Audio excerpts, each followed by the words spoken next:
Je li ovo naš grad? Kakav vazduh dišemo? Za koga se ovo gradi? Ko ovo radi? Zašto ovo ne radi? Zašto je preskupo plaćeno, a nije završeno? To moramo da promenimo. U proteklih 10 godina bili smo zajedno.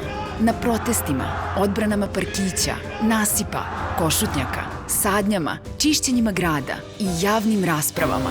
Na ovim izborima se borimo zajedno. Za zeleniji Beograd u kojem dišemo punim plućima. Za saobraćaj kojim stižemo za 30 minuta od kuće do posla. Za urbanizam po meri građana. Za reviziju svih ugovora štetnih po Beograd. Za grad u kojem želimo da ostanemo. Volimo, radimo i rastemo. Zato moramo da pobedimo. Za dobar grad, zaokruži broj 7.